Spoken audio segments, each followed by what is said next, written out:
윤석열 대통령 지금 상당히 이런저런 생각이 많을 것 같습니다. 예정대로라고 한다면은 국무회의가 지금쯤은 시작이 될 수도 있을 것 같은데 아직까지 국무회의가 시작됐다는 소식은 들려오지 않고 있는데요. 이 소상공인 지원을 위한 추경 예산안 편성 국무회의에서 의결을 해야 합니다.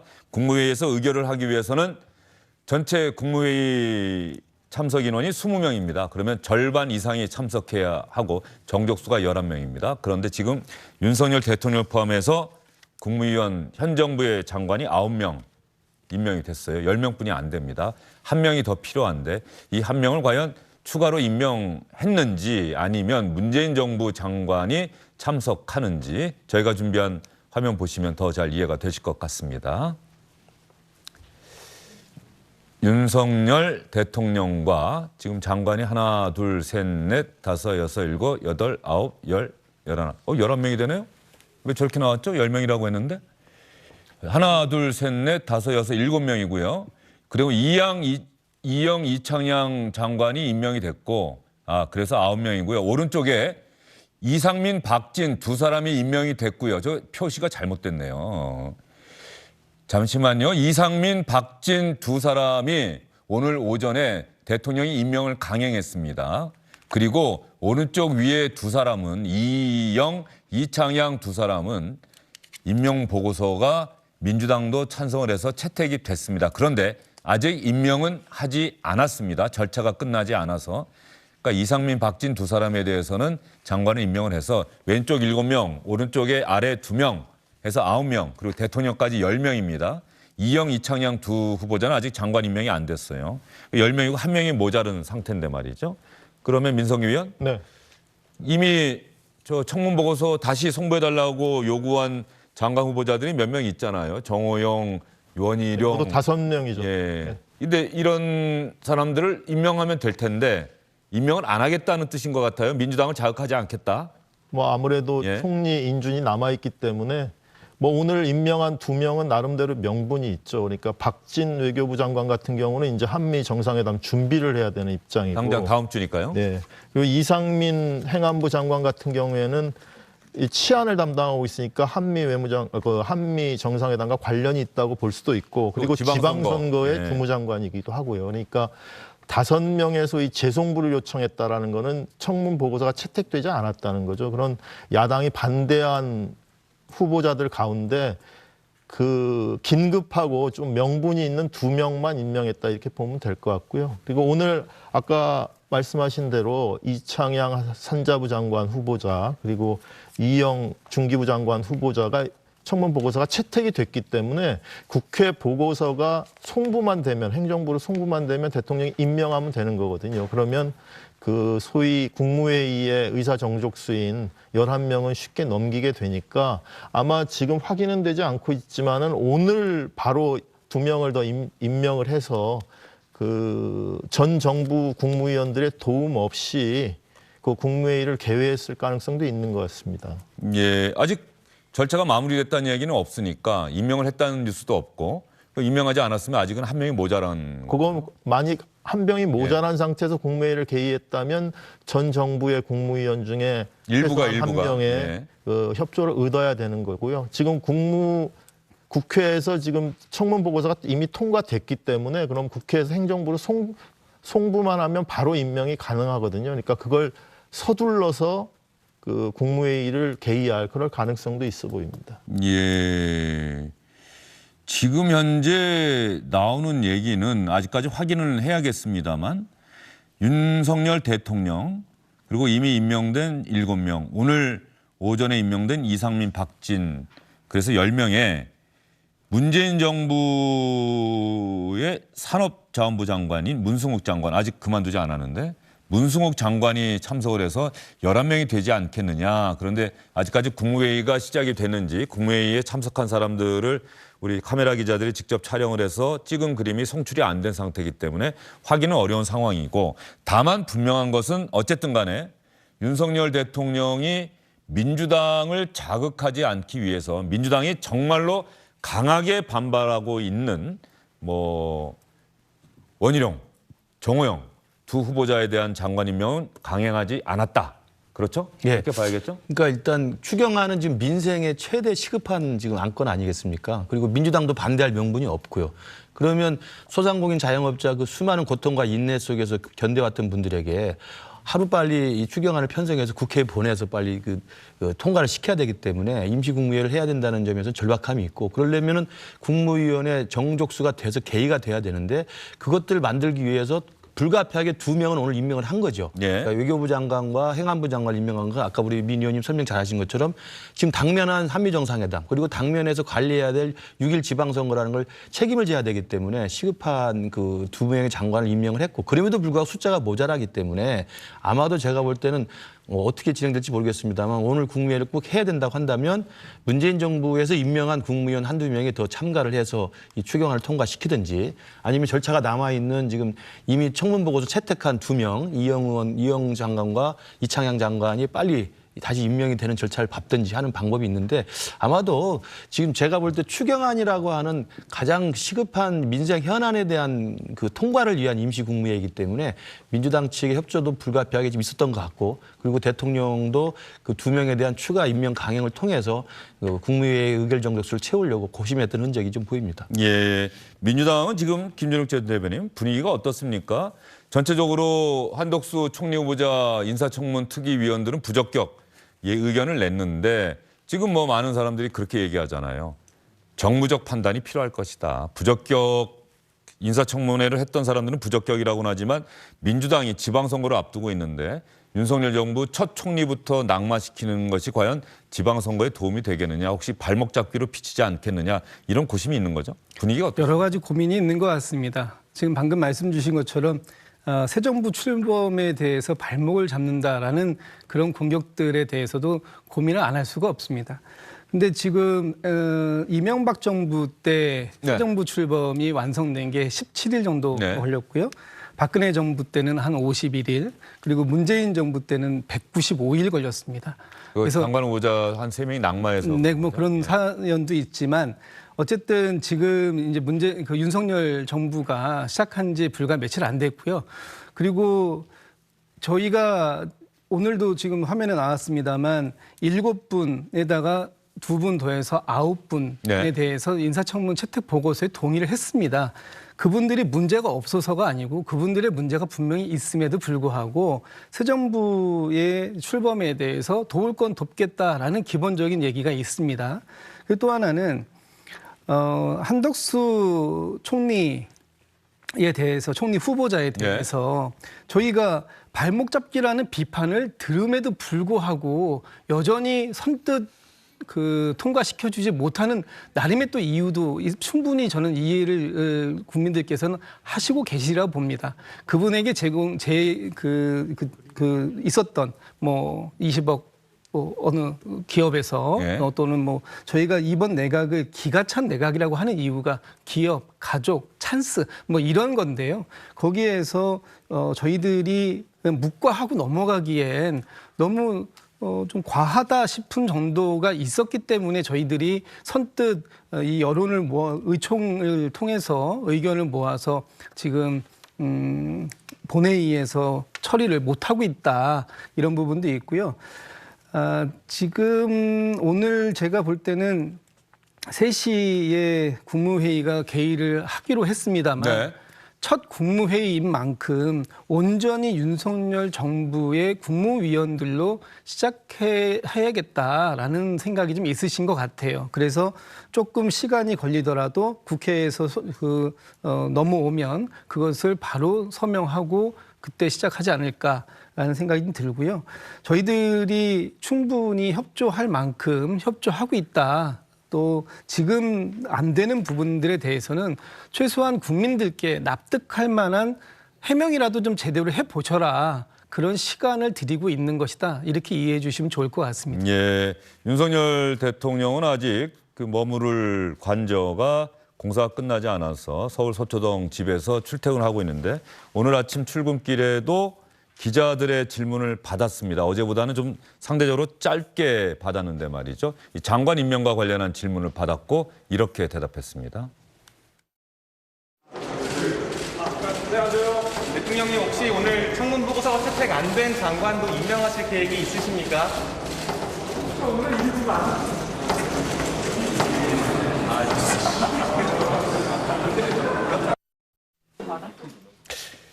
대통령이 엘리베이터 타는 곳이 좀 기자들하고 좀 떨어져 있네요. 기자실을 앞을 지나가는 걸로 우리는 알고 있었는데 들어오자마자 우회전을 해버리면 기자들은 이제 멀리서 질문하는데 어쨌든 민성기 의원 예전에 김영삼 정부 때 청와대 출입했는데 말이죠. 정말 쌍전벽해죠. 저런 일이 있을 수 있는가 싶을 정도죠. 뭐 그때는 뭐 도어 스텝 저렇게 대통령이 출근할 때 기자들이 기다려가지고 만날 수가 없었죠. 그러니까 청와대 내에 있는 관저에서 본관으로 출근하는 거니까요. 그러니까 조금 완전히 바뀌었다 이런 느낌도 들고요. 일단은 뭐 기자들이 대통령 출근길에 앞에 서서 얘기를 하니까 좀 소통이 되는 것 같은 그런 느낌이 드는데 정권 초기에는 저 허니문 기간도 있고 언론과 대통령과 언론이 그 소통을 잘합니다. 잘하는데 저런 초심을 언제까지 지킬 거냐라는 게 더 중요한 것 같습니다. 예. 어쨌든 뭐 소통을 하겠다라고 하는 약속을 지키려고 하는 노력. 그런데 제가 분명히 듣기로는 기자실이 1층에서 기자실을 지나간다고 그랬는데 보니까 우회전해버리면 기자들이 저렇게 큰 소리로 외쳐야 질문이 되네요. 지나가는 구조는 아니고요. 예. 들어오는 현관 입구에서 예. 우회전해서 엘리베이터를 예. 바로 탈 수 있고 그 건너편 쪽에 브리핑실이 있습니다. 기자실이 있기 때문에 나와서 기자들이 기다렸다가 질문하면 소리는 들리니까 대통령이 걸어가다 쓰면은 이제 대화가 되는 겁니다. 예. 그래서 저는 저 장면이 아까 말씀하신 상전벽해라는 예. 게 실감이 나는데 청와대를 용산으로 옮기는 거 가지고 뭐 많은 논란이 있었습니다만 지나고 보니 저런 모습들이 이제 국민에게 돌아오는 대통령, 국민 속에 들어온 대통령이라는 것을 실감나게 해주는 장면이라고 보고요. 그 청와대라는 구중궁궐이 있었으면 어떻게 저게 가능하겠습니까? 대통령이 되면 그 다음부터는 기자나 국민들과 만나는 것은 굉장히 정해져 있고 규율 잡혀져 있는 공식 행사에서만 잠깐 보는 것이고 기자하고 자유롭게 소통하는 것은 1년에 한두 번도 되지 않는 경우가 허다했거든요. 문재인 대통령도 마찬가지였고 구조가 그렇기 때문에 이제 그런 것에 비한다면 매일 출근하면서 이렇게 서서 한 번씩 그 백브리핑식으로 이야기한다는 것은 정말 엄청난 변화라고 생각하고 말씀하신 것처럼 저게 하루 이틀로 그치지 말고 초심을 잃지 않고 좀 지나서 뭐 정치적 상황이나 국면이 바뀌어서 좀 불편한 상황이 되더라도 기자들이 날선 질문을 하더라도 굉장히 좀 소통의 모습을 그대로 유지했으면 좋겠다는 생각을 갖고 있습니다. 예. 지금 화면에 나오는 걸 보니까 저 구조라고 한다면 대통령이 손 한 번이 이렇게 들고 들어가 버리면은 기자는 질문을 하더라도 답변을 못 들을 가능성도 좀 있긴 한 것 같은데 어쨌든 간에 출퇴근을 하는 대통령도 우리가 처음 보니까 관저에 청와대 안에는 관저가 같이 있고 그러니까 출퇴근하는 모습을 볼 수가 없었는데 이제 저런 모습도 연출이 되는구나 싶고요. 한덕수 총리 후보자 관련해서 국민의힘 여당인 국민의힘에서는 빨리 인준한 날짜를 잡아달라 박병석 의장에게 촉구하고 있고요. 민주당에서는 6명 안 된다고 했는데 이 6명 가운데 포함된 이상민 행정안전부 장관은 윤석열 대통령이 오늘 오전에 임명을 강행했습니다. 어떤 사람이 6명 안에 포함되는지도 한번 들어보시죠. 민주당은 추경안이 제출되는 대로 최대한 협조하고 빠르게 심사하겠다고 했습니다. 정말 환영합니다. 여야가 모처럼 국민 앞에 협치하는 모습을 보여드릴 수 있기를 기대합니다. 민주당이 추경안 처리에 협조하겠다고 한 것은 다행이지만 여전히 국무총리 임명 동의안에 대해서 발목을 잡고 있습니다. 참으로 답답하고 안타깝습니다. 한덕수 국무총리 인준을 인줄로 잡아 다른 장관을 낙마시키겠다고 하는 것은 구태 중에 구태라고 할 것입니다. 박병석 국회의장님께 정식으로 요청합니다. 더는 지체할 수가 없습니다. 당장 오늘이라도 본회의를 소집해 주십시오. 여야 합의가 안 된다면 국무총리 임명 동의안을 직권상정해 주십시오. 네, 민주당은 정부가 추경안을 오늘 의결해서 국회에 제출하면 여당과 협조하여 신속한 심사에 착수하겠습니다. 한덕수 국무총리 후보자의 임명 동의안 가결을 보장하라는 국민의힘의 무리한 요구에는 도저히 동의하기 어렵습니다. 정호영, 한동훈, 원희룡, 이상민, 박보균, 김현숙 이 6인의 장관 후보자는 국민 검증을 넘지 못해 용인할 수 없는 부적격자입니다. 그럼에도 윤석열 대통령이 나서 굳히기 내각을 강행하려고 합니다. 추경 국무회의를 볼모로 국회를 겁박하는 것이나 다름없습니다. 자, 그러면 민성기 의원, 한덕수 총리 후보자 임명 동의안 국회 표결. 아마도 민주당에서는 역대 정부들 평균적으로 아마 이낙연 문재인 정부 초대 총리도 21일 걸렸다. 그러면 좀 시간이 남은 것 아니냐. 민주당은 좀 상황을 보려고 하는 것 같은데 민주당으로서는 고민이 있을 것 같아요. 지방선거 이후로 넘기면 똑같이 발목 잡기라고 하는 비판은 있을 수밖에 없고. 그러면 그 이전이라고 한다면 6월 1일 이전인데 이게 부결이 되든 가결이 되든 민주당으로서는 이게 오히려 어떤 면에서 민주당이 좀 고민이 되는 의석이 많은데 좀 그런 상황인 것 같아요. 민주당이 뭐 부적격이라고 얘기는 하고 있지만 실제로 그러면 총리 인준안을 부결시켜가지고 크게 한번 그 제동을 거느냐 이런 부분에 대해서는 상당히 고민이 되겠죠. 그러니까 총리 인준안을 부결시킨다 그러면 그 내각 전체를 흔드는 그런 모양새가 될 테고 진짜 발목 잡기라는 그런 비판을 받으면서 지방선거에 상당히 곤란을 겪을 것입니다. 그러니까 민주당으로서는 아마 조금 여론을 보면서 좀 당의 그 의견을 좀 조율할 것 같은데 최근 여론을 보면 옛날에 그 총리 청문회를 할 때는 부적격이라는 여론이 상당히 됐는데 최근에 그러면 총리 인준안을 통과시켜 주는 게 맞습니까? 아니면 부결시켜야 됩니까? 이렇게 물어보면 국민 여론이 또 달라지거든요. 네. 그러니까 이런 부분에 대해서 민주당이 상당히 딜레마일 것이고 그런 부분에 대해서는 조금 더 시간을 두고 이렇게 여론을 좀 보면서 스탠스를 정할 것 같은데 제 생각으로는 부결시키기는 좀 어렵지 않은가. 지금까지 나온 그런 그 한덕수 총리 후보자에 대한 의혹이 딱 불법이다 얘기하기는 어려운 상황이기 때문에 부결로까지 강수를 두기에는 민주당이 상당히 부담을 가질 것 같습니다. 예. 국민의힘에서는 어떻게 보고 있어요? 제가 보건대는 이제 중요한 그 관건은 한동훈 정호영 후보자에 대한 처리 문제일 것 같습니다. 그러니까 기싸움을 계속 벌이고 있는 형국인데 윤석열 대통령이 한동훈 정호영 후보까지 임명을 강행해 버리면 민주당으로서는 테러가 없을 수 있죠. 그러면 뭐 인준안을 부결시킬 수밖에 없는 걸로 강대강의 극한 대결로 가는 건데 아마 그걸 감안했기 때문에 오늘 윤석열 대통령도 그냥 긴급한 사안에 어쩔 수 없는 불가피한 강행으로서 외교부 장관과 행안부 장관만 한 거라고 저는 생각이 들어요. 그러니까 윤석열 대통령도 민주당과 정면 대치하는 것을 지금 피해보고 싶은 것이고 민주당도 지금 민 의원이 잘 설명하신 대로 지금 총리 인준안 자체가 자기에게는 카드가 된 것 같습니다만 6일 지방선거를 앞두고 있기 때문에 이제 선택을 결정해야 되는 딜레마 상황이 좀 네. 있기 때문에 이 윤석열 대통령과 민주당 거대 여당 사이에 저는 좀 그 협치의 어떤 모양새를 차려서 지혜를 좀 찾았으면 좋겠고 그런 의미에서 제 개인적인 의견을 말씀드리면 네. 정호영 장관이 자진 사퇴하든지 정호영 장관을 낙마시키는 정도의 선에서 이 부분을 좀 민주당과 협의할 수 있는 그런 지명 상황이 철회는 됐습니다. 잘 안 하더라고요. 역대 대통령들이. 왜냐하면 한동훈 장관을 물리치라고 하는 것은 제가 볼 때 민주당으로서는 과한 피해의식이고요. 한동훈 장관 인사청문회도 입증이 됐습니다만 그냥 기분 나쁘고 불편한 후보자이지 크게 불법을 하거나 무슨 도덕성 흠집 있는 사람은 아니거든요. 그런 면에서 본다면 대통령 측에서는 정호영 후보를 포기하고 민주당에서는 총리 인준을 시켜주면서 정말 오랜만에 여야가 협치하는 타협의 모양새를 보여주는 게 국민들한테도 큰 선물이 되지 않을까 저 개인적인 생각을 하고 있습니다. 예. 김진욱 전 대변인 생각은 어떠세요? 일단 국민의 눈높이를 맞춰 가겠다라는 대통령의 의지가 좀 중요한 것 같아요. 이미 인사청문회를 과정을 통해서 그 이전부터 문제가 제기됐던 많은 문제를 안고 있는 분들이 인사청문회 시간을 통과했다고 그걸 지났다고 경과했다고 해가지고 바로 대통령이 그분들을 대통령의 뭐 그 권한이니까요 임명시킬 수 있습니다.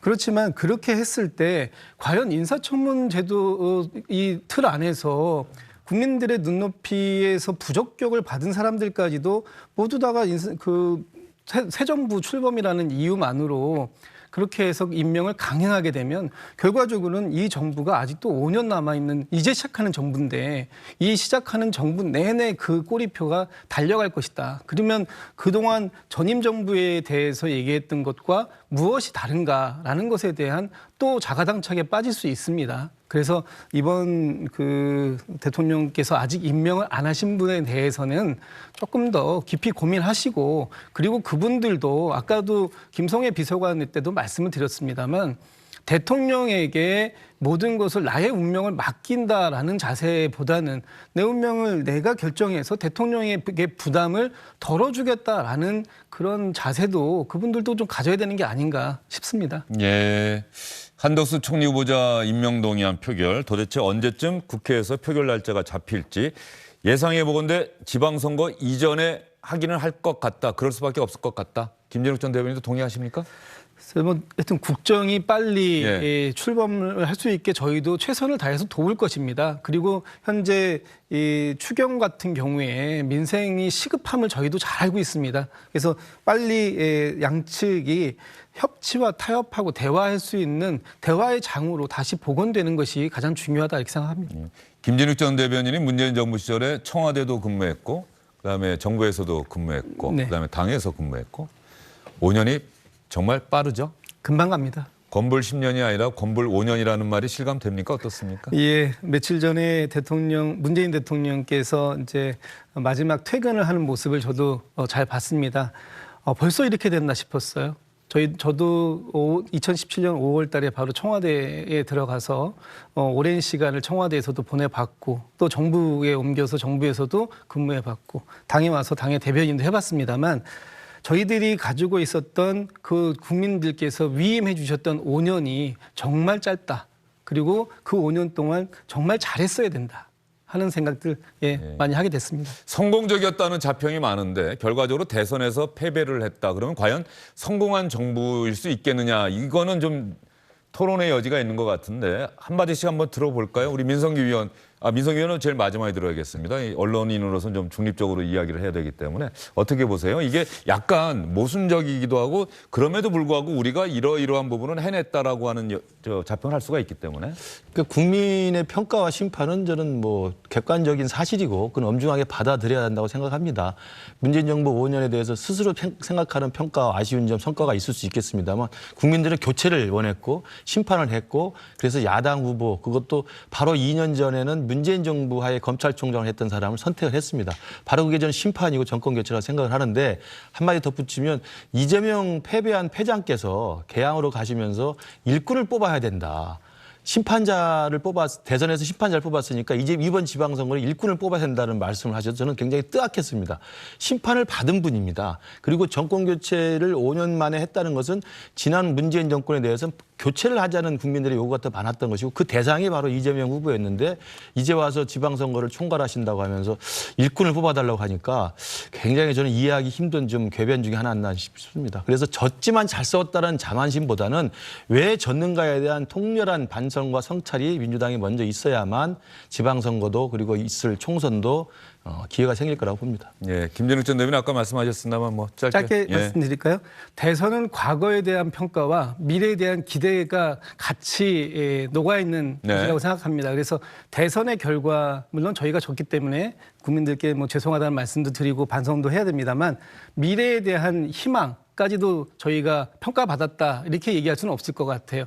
그리고 대통령이 5년의 임기를 마치고 나가는 그 시간 동안 많은 국민들께서 박수를 쳐주셨고 그리고 역대 어느 대통령도 40%가 넘는 높은 지지율 속에서 퇴임을 한 경우가 없었기 때문에 그리고 제일 중요한 건 작년에 저희들이 우리나라가 웅크타트에서 선진국으로 평가도 받았지 않습니까? 그만큼 열심히 해온 부분들이 있었고 그 토대 위에서 윤석열 정부가 또다시 시작하는 것이기 때문에 과거 정부에 대해서 너무 박한 평가는 좀 부탁드려야 될 부분이 있는 것 같아요. 예, 알겠습니다. 민성기 의원은 어떻게 보세요? 언론인으로서? 뭐 정권 재창출에 실패했다는 거는 국민들로부터 심판을 받았다고 봐야죠. 그러니까 뭐 잘한 부분도 있고 잘못한 부분도 있겠지만은 민주당의 입장에서는 그 대단한 자기 성찰이 필요하다 이렇게 생각이 되고요. 그리고 지금 여권의 입장에서 보면 정권 교체 여론이 대선 기간 내내 50%를 훨씬 넘어서는데도 0.7%밖에 못 이겼다. 이런 부분에 대해서 스스로 반성해야 될 대목이 있는 거죠. 그러니까 여야 모두 자기한테는 후하고 남에겐 박하고 이렇게 평가할 게 아니라 스스로 자기 진영에 대해서 좀 겸손한 그런 자세로 임하는 게 좋을 것 같습니다. 예, 알겠습니다. 긴 시간 세 분과 함께 이야기를 나눠봤고요. 아직까지 최종적으로 확인은 안 됐습니다. 지금 국무회의가 시작이 됐는지, 시작이 됐다고 한다면은 어떤 장관들이 참석을 했는지, 아까 문승옥 산업부 장관이 참석할 가능성이 있다고 말씀을 드렸는데 또 다른 얘기도 들려오고 있어요.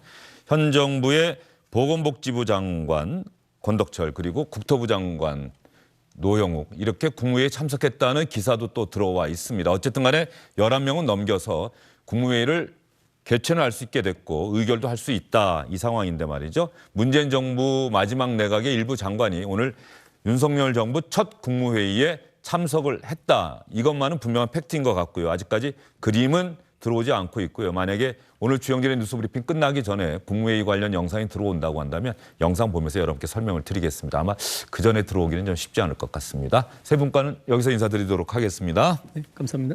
안녕하십니까, 주영진입니다. 더 많은 뉴스와 라이브 이벤트를 보고 싶으시다면 화면 오른쪽을 눌러서 구독해 주시기 바랍니다. 저희 SBS 앱을 다운로드 받으시면 뉴스 속보 알림도 받아보실 수 있습니다. 텔레비전으로도 SBS 뉴스, 유튜브로도 SBS 뉴스 잊지 마시기 바랍니다.